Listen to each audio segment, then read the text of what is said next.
చేసేటప్పుడే ఈ పద్యం ఏదైనా పెడదాము, నేను చెప్పగలను అని చెప్పారనమాట. అంటే నేను చెప్పగలను పద్యము, ఇఫ్ ఒకే సింగిల్ టేక్లో నేను చెప్పగలను, సింగిల్ టేక్ ఇన్ ఒకేలాగా చెప్పగలను మొత్తము మర్చిపోకుండా అని చెప్పారనమాట. సో దాని ప్రకారం రాసుకున్న సీన్ అది. అంటే ఆ క్యాపబిలిటీ ఉంది, డైరెక్ట్ కెమెరా చూసి మొత్తం చెప్పగలరు అని అనుకొని ఓకే దీనికి తగ్గట్టు ఒక సీన్ రాసుకుందామని రాసుకున్నాం. భరత్, అచ్చా, గోపి సుందర్ గారు అంటే పెద్ద సినిమాలు చేస్తుంటారు కదా, మీ సినిమాకి ఎలా ఒప్పించగలిగారు? అంటే మీరు కొత్త ఇద్దరుని ఆయన్ని ఎలా ఒప్పించగలిగారు? యాక్చువల్లీ మేము ఇనిషియల్లీ వేరే మ్యూజిక్ డైరెక్టర్ అనుకున్నాము, కుదరలేదు. అప్పటికి ఒక షెడ్యూల్ అయిపోయింది. లక్కీలీ గోపి సుందర్ మేనేజర్ దొరికారు మాకు. సో వెళ్ళామన్నమాట. హి లవ్డ్ ద విజువల్స్.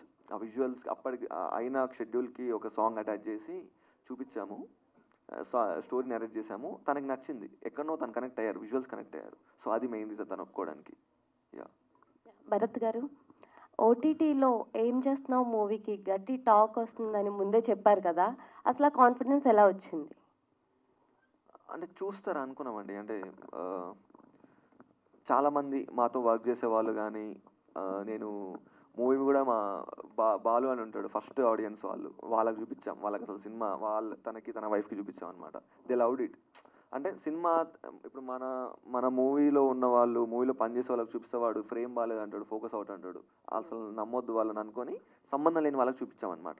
వాళ్ళకి నచ్చింది. సో అది మెయిన్ కాన్ఫిడెన్స్ మాకు. రాజు గారు.